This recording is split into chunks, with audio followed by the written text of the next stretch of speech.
పత్రికా సోదరులకు నమస్కారం. మీడియా సోదరులందరకు ఈరోజు ప్రెస్ మీట్ పెట్టడానికి ముఖ్య కారణాలు, మొన్న ఏదైతే గవర్నమెంట్ వారు లేబర్ కమిషనర్ గారి దగ్గర సినిమా నిర్మాతలకు అలాగే ఫెడరేషన్ వాళ్ళకు ఒక సెటిల్మెంట్ చేసి బంద్ కాల్ ఆఫ్ అన్నారు. దాంట్లో ఎవరెవరి అభిప్రాయ భేదాలు ఎవరెవరు ఉన్నాయి, ఏంటి షూటింగ్లకి ఎందుకు స్టార్ట్ కాలేదు, ఏంటి ఎందువల్ల ఈ అగాధం ఇంకా మళ్ళా అవుతుంది అని కొన్ని విషయాల్లోని మొత్తం కొంతమంది డౌట్స్కి, అలాగే ఇటు ఛాంబరు ఎవరికి చెప్పట్లేదు, ఆ రోజు నుంచి కౌన్సిల్ చెప్పట్లేదు, అలాగే ఫెడరేషన్ వాళ్ళు చెప్పట్లేదు, ఎవరికి వాళ్ళు యమునతీరుగా ఈ డౌట్స్ ఉన్నాయి. అది గవర్నమెంట్ కూడా గంగాధర్ గారు కూడా ఏది కూడా వాళ్ళు ఏదో లెటర్ తయారు చేసి ఇస్తానన్నారు, ఇస్తారు, అదేదో అవుతుందని అంటున్నారు. కనుక దాని మీద కొలచంగా కొంతమందికి కొన్ని డౌట్స్ ఉన్నాయి. మా చిన్న సినిమా నిర్మాతలకు కొన్ని డౌట్స్ ఉన్నాయి. అలాగే ఫెడరేషన్ వాళ్ళకి, ఫెడరేషన్ అంటే కార్మికులకి నాయకులు చేసిన తప్పుని వాళ్ళు ఏమంటారంటే మాకు ఎవరితో సంప్రదించకుండా కొన్ని చేశారని వాళ్ళు అంటున్నారు. మా చిన్న సినిమా నిర్మాతలు ఎవరిని సంప్రదించకుండా కొంతమంది 3-4 వెళ్ళిపోయి వాళ్ళు ఇష్టం వచ్చేది వాళ్ళు మాట్లాడారని మేము అనుకుంటున్నాం. ఇది మెయిన్ ఇష్యూ. ఈ ఇష్యూలోని కాల్ ఆఫ్ చేయడంలో గవర్నమెంట్ ఇది ఏదైతే ఎలక్షన్ షూటింగ్స్ నడిపించడానికి ముందుకు వచ్చారో దానికి ప్రత్యేకంగా ఫస్ట్ రేవంత్ రెడ్డి గారికి ధన్యవాదాలు తెలియజేస్తున్నాం. ఎందుకంటే 18 రోజులు షూటింగ్ని ఆపినా ఎవరికెవరు పట్టించుకోకపోయినా దాన్ని ఇమీడియట్ రేవంత్ రెడ్డి గారు వచ్చి మాట్లాడినందుకు ధన్యవాదాలు.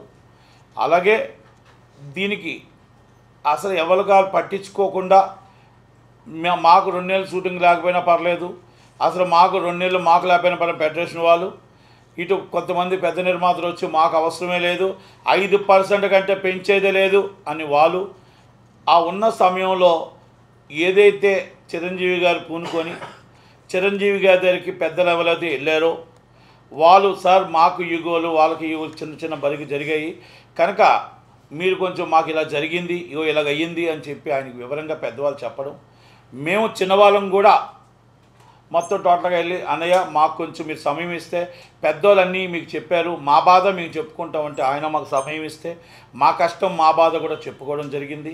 అలాగే ఫెడరేషన్ వాళ్ళు కూడా టైం అడిగారు. టైం అడిగితే వాళ్ళు కూడా 72 మంది ప్రతి ఒక్కరికి క్షుణ్ణంగా మాట్లాడి ఎవరి కష్టాలు వాళ్ళవి అందరివి విని మాట్లాడి దాన్ని పోయిన ఆదివారం స్టార్ట్ చేస్తే ఆదివారం, సోమవారం, మంగళవారం మౌల్ని ఈ ఫెడరేషన్ దీని మీదే ఆయన ఉండి మొత్తం ఒక టోటల్గా కొలుకు తీసుకొచ్చి మళ్ళా దిల్ రాజు గారు, సుప్రియ గారు, కిరణ్ గారు వెళ్ళి మాట్లాడిన తర్వాత చిన్నవాళ్ళు ఏమన్నారు, ఫెడరేషన్ వాళ్ళు ఏమన్నారు, ఏ విధంగా ఎక్కడ ఆగింది అన్నీ కూడా ఆయన మళ్ళా దిల్ రాజు గారికి అన్నీ చెప్పి ఇది షార్ట్ అవుట్ చేయండి, షార్ట్లీ దీన్ని ఫుల్ స్టాప్ పెట్టండి అని చెప్పి దీన్ని ఇమీడియట్లీ ఒక కొలుక్కు తీసుకురండి అని చెప్పి ఛాంబర్లో కూర్చొని చెప్పడం జరిగింది.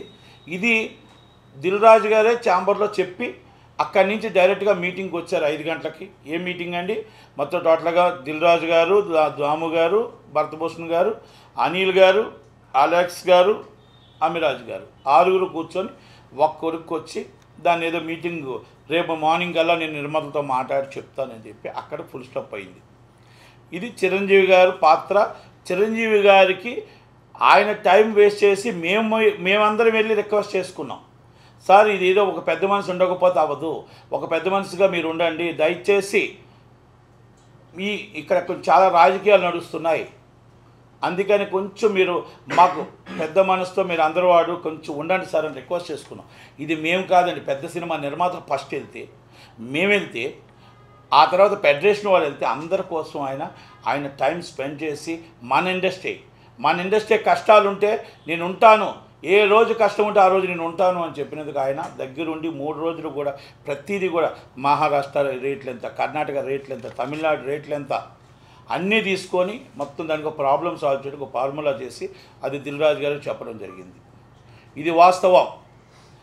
తర్వాత అనుకోకుండా మరుసటి రోజు గవర్నమెంట్ ఎంటర్ అవ్వడం, గవర్నమెంట్ ఎంటర్ అయిన తర్వాత ఏమేమి జరిగాయో ఏంటేంటో అవన్నీ కూడా నేను మీకు చెప్పాల్సిన అవసరం లేదు, చాలా జరిగాయి. కాకపోతే ఏంటంటే అప్పుడు లేబర్ కమిషనర్ గారి దగ్గరికి ఫస్ట్ వెళ్ళింది ప్రొడ్యూసర్సే. వెళ్ళిన తర్వాత ప్రొడ్యూసర్స్ వెళ్ళి ఏదో కంప్లైంట్ ఇచ్చారు, తర్వాత వాళ్ళు వెళ్ళిన తర్వాత అంతా మాట్లాడడం జరిగిన తర్వాత లేబర్ కమిషనర్ గారు ఓపికగా కూర్చొని రాత్రి 11 గంటల దాకా ఇద్దరిని ఒప్పించి మాట్లాడి ముందు షూటింగ్స్ చేయండి అని షూటింగ్స్ జరపడానికి అందరినీ యునానిమస్గా మాట్లాడడం జరిగింది.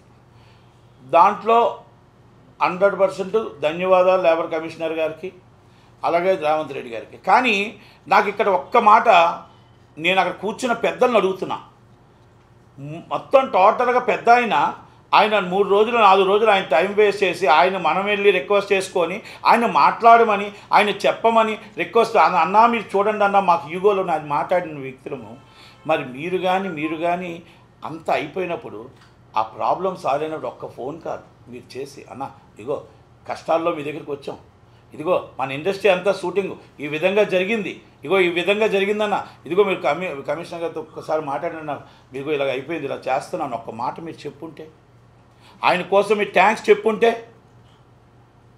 కష్టాల్లో ఉన్నప్పుడు మనం వెళ్తాం, మనకు సుఖమైనప్పుడు మాత్రం మనం వదిలేస్తాం. అందుకేనే ఈ కుళ్ళి రాజకీయాలు నాకు వద్దు అని చెప్పి వదిలేసింది ఆయన రాజకీయం. ఈ కుళ్ళి రాజకీయాలు నాకు వద్దు, ఈ రాజకీయాల్లో నేను ఉండను, ప్రశాంతంగా ఉంటాను అని చెప్పేసి రాజకీయాల నుంచి వద్దు అనుకుంది అందుకే చిరంజీవి గారు. కానీ అంతకన్నా ఎక్కువ ఈ సినిమాలో రాజకీయాలు ఉంటాయని తెలుసు. ఈ సినిమాలో అంతకన్నా రాజకీయాలు ఉంటాయి. అవసరమైతే మనం కాళ్ళు పట్టుకుంటాం, అవసరం లేకపోతే కాళ్ళు రగరేస్తాం. అంటే ఎందుకు ఈ మాట చెప్తుంటే, కొంతమంది చేసిన ఈ బాధ అనిపిస్తుంది. ఆయన నన్ను తిట్టినా పర్లేదు, కానీ బాధ అనిపిస్తుంది అది. ఎందుకంటే ఒక మనిషిని మనకు కావాలని మనం పెట్టి మళ్ళీ మనిషిని పట్టించుకోకుండా వెళ్తే ఎలా ఉంటుంది అనేది ఆ బాధ నాకు ఉంటుంది. అందుకే నేను ఈరోజు మాట్లాడాను. ఆయన నన్ను ఏమన్నా పర్లేదు, మాట్లాడాలని డిసైడ్ అయ్యా. అవకాశవాదం రాజకీయం చేయకూడదు, అవకాశవాదం కాదు. అవసరమైనప్పుడు మనం ఆ ఇంటి గడప తొక్కాం, అవసరం తీరిపోయినప్పుడు మనం ఇలాగ అటు వెళ్ళిపోకూడదు.